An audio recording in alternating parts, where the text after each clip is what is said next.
Hi everyone, welcome to my channel. And today me and my husband decided to filming while he's making his pizza. Anyways, he is really love to cook, to bake everything, and all my friends, his friend love his uh, all the food he cooked. Hello, I am Maricel's husband. She has talked me into making some food for her filming here. I am going to make some pizza dough for her, and she's going to film it. We'll see what happens. We're adding 1 cup of water. We're doing 2¼ tablespoons of yeast.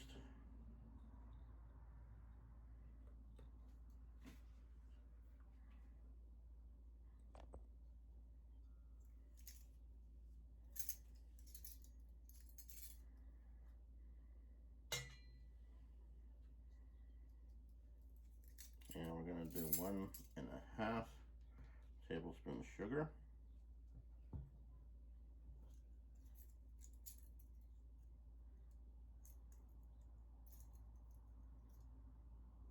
Try to get the spoons separated. Okay, we're going to allow the water to absorb the yeast and the sugar for about 1 to 2 minutes. And then after that, we're going to stir it up until it poofs. Okay, the yeast and the water and the sugar have been absorbed enough, so we're going to stir this around. Make sure it's well blended. If you see sugar on the bottom, you want to try to get that absorbed into the water. Any clumps of yeast, you want to try to break them up. As long as you use a warm water between 70 up to around 90 degrees, the sugar and the yeast should absorb completely into the water. And we're going to just let that sit for about 5 minutes now until the yeast activates, and you'll see it exploding up. See, the yeast is starting to activate. The sugar and the yeast are bubbling up. You don't want to start mixing your other ingredients in until after this has happened. I'm going to start adding the remainder of the ingredients.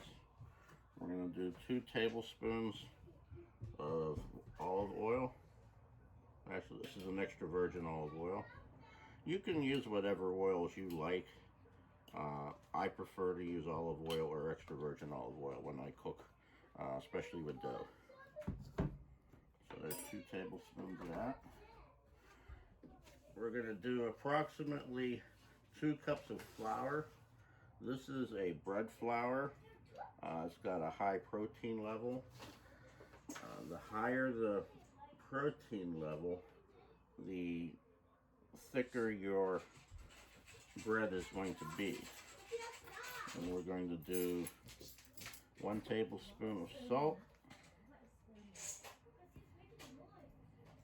Add a little bit more flour. I like to have the salt somewhat mixed in with the flour. You could actually pre-mix your flour and salt ahead of time, but I never know exactly how much flour I'm going to use because I go by how wet the dough feels.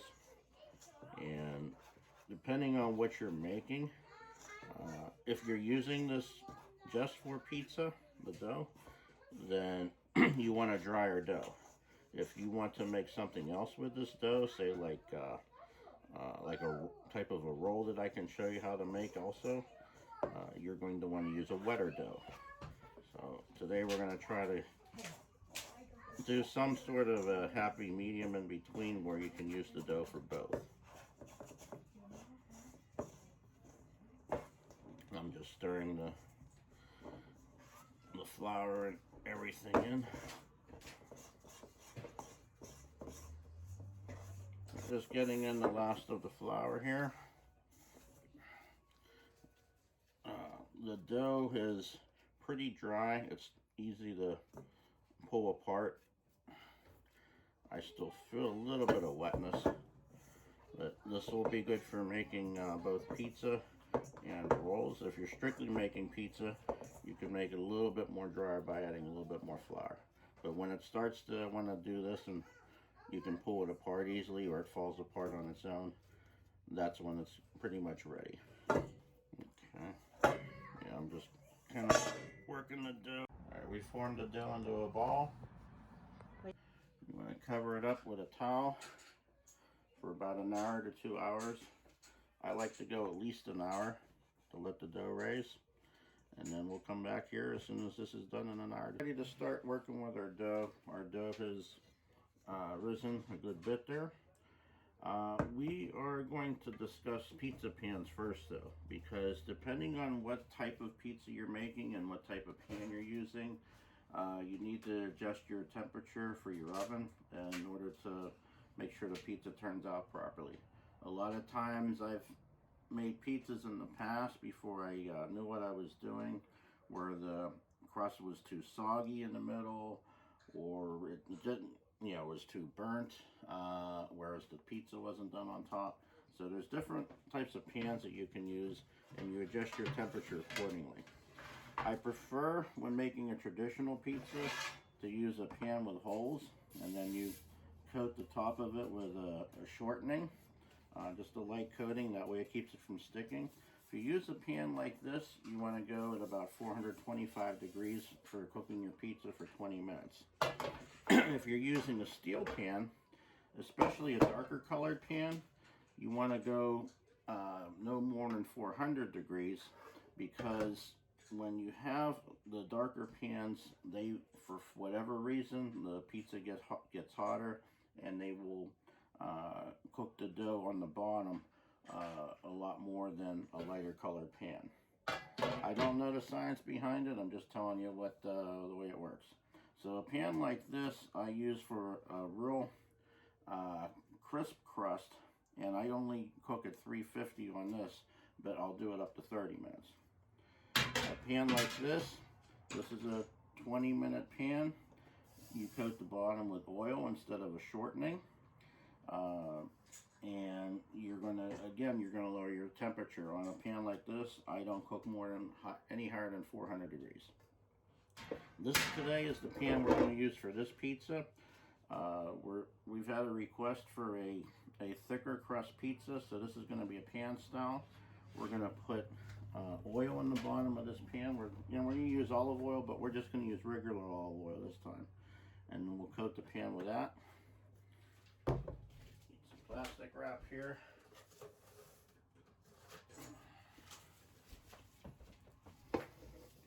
On the pans with the holes, you cannot use oil unless you want to have your oven smoke.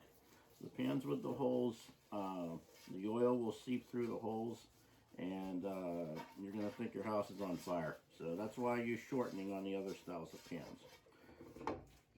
Okay, we're going to take our dough out of here.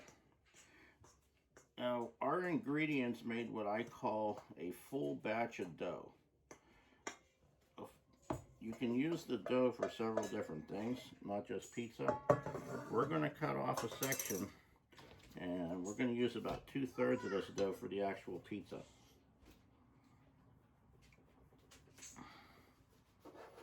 This other third of the dough we will use for possibly ham and cheese rolls.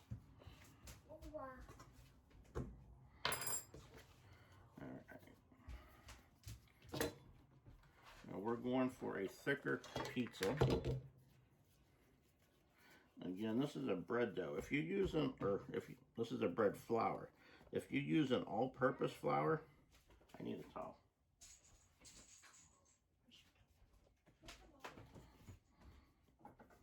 I got water on the table. All right. If you use an all-purpose flour, you're going to end up with a thinner crust, and there's a kind of a standing joke when you order takeout pizza. A lot of times the crust tastes like cardboard. A lot of these pizza shops get in pre-made dough in order to try to facilitate the large number of pizzas they have to make. once you start making your own dough and your own pizzas, you're going to have a hard time wanting to eat takeout pizza anymore, because you're going to see the difference between how good a homemade pizza is compared to a takeout pizza. Now I'm using what's called a calzone roller to roll this dough out. You can use a rolling pin. This is just the tool that I have because I use this for several different things that you'll see in the future what else I roll out with this. We're basically trying to get this out to a little bit larger than the shape of the pan, because once I go ahead and pull this off of here, it's going to shrink some. So we're just going to eyeball it right now.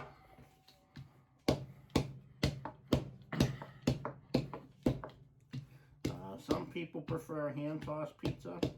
You could do that as well. Most of the time, I prefer to roll the dough out. I'm a bit of a perfectionist, so I like to have it, to the correct size. But you can do the hand-tossed if you want.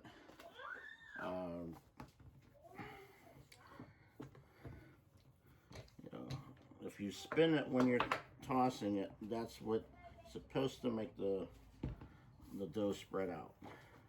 Another thing you do when you hand toss is you want to pinch the ends. You flatten the ends out.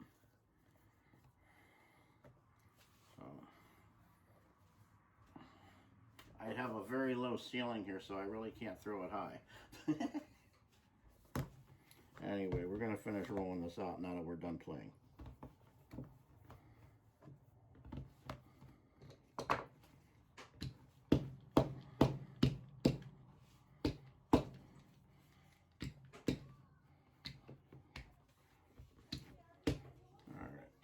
Good. Now let's get our pan back here. I'm trying to get the oil to be evenly coated.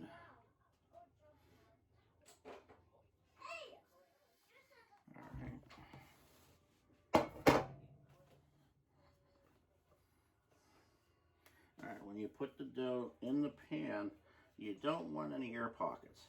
If you get an air pocket, once this is in the oven, you're going to end up with a bubble under the dough. So you want to try to prevent any air pockets. If you do end up with any, you just try to lift the dough up and work the air pocket out.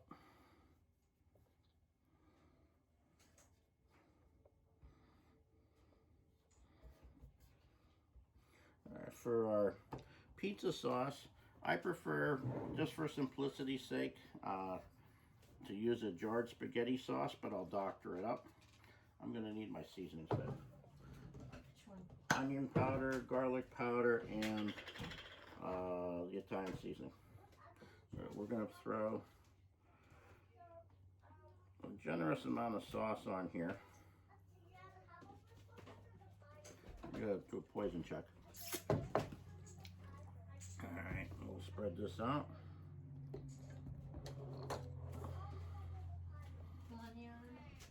The Italian is on the middle shelf on the far left.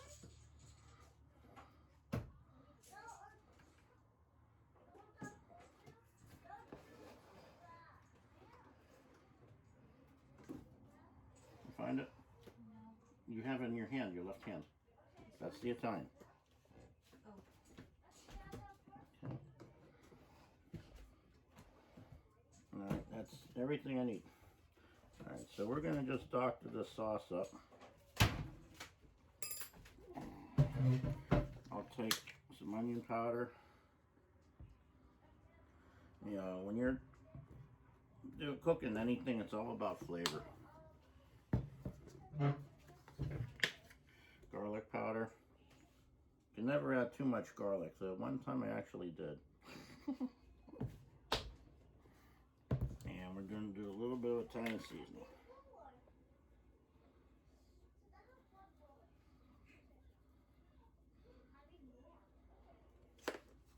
Alright. Now we go for the cheese. For cheese, I prefer whole milk mozzarella. I like to buy it in the block and shred it myself, but In order to save time, I'm using a whole milk that's already been shredded. And I like a lot of cheese. You add what you want. It's not going to change your cooking times. It's not going to change your cooking temperature. So you add as much or as little cheese as you like.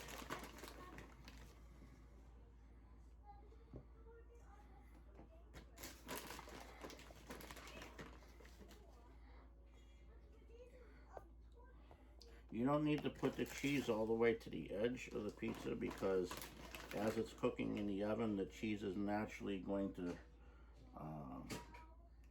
flatten down, and it's going to work its way to the edge anyway. Also too, the pizza dough will expand to the side so that you're not going to have this gap there on the right side that you're looking at. The dough is going to expand into that.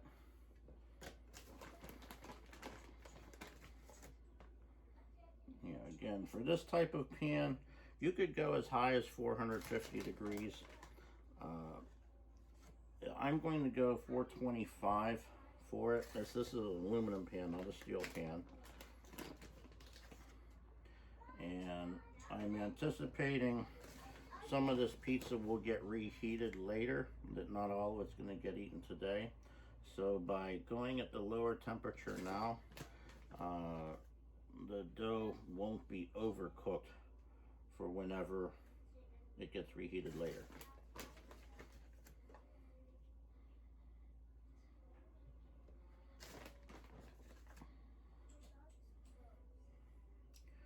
Okay, I think that's enough cheese. I don't like to see red spots anywhere, so I try to go a little bit more on the cheese than less. I've got a little bit of pepperoni, so we're going to do a small section with pepperoni. Preferably in the past, I would slice my own pepperoni. Again, for simplicity's sake, I'm just using a store-bought sliced pepperoni. My favorite pepperoni to use on a pizza would be DeLallo. This is just a store-bought from Walmart. I believe it's a Sugardale. Again, you can use whatever you want. So we're just doing a tiny section there with pepperoni for who is it that likes the pepperoni pizza? The boy? Juno, okay. But Dad likes, Juno's dad likes black olives and onions. So the rest of the pizza is dedicated to him. So these black olives have already been chopped. We're going to put those on first. I don't normally do black olives at all. You can either use the chopped or you can use the sliced. By doing the chopped, you're able to more evenly distribute the olives. But the sliced, I think, have a better appearance. So really, it's whatever you want. You can buy your own olives and put them on whole, or slice them yourselves. We're going for a simple today.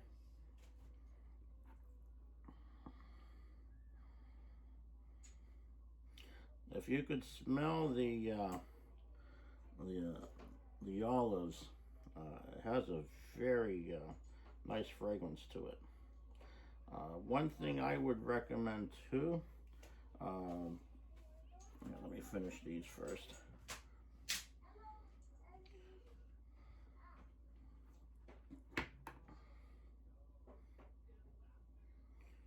Alright, let me rinse my hands off.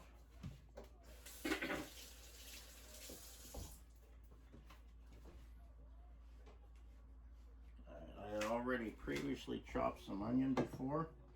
One thing I always recommend, especially when using fresh ingredients, taste your ingredient. Make sure that it's okay. Something as simple as onions.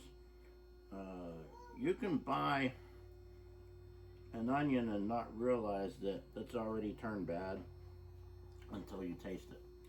So to put a bad onion on something, or in your ingredients would really ruin it without you realizing it until it's actually finally cooked. So, again, always try to taste your ingredients, especially if they're fresh.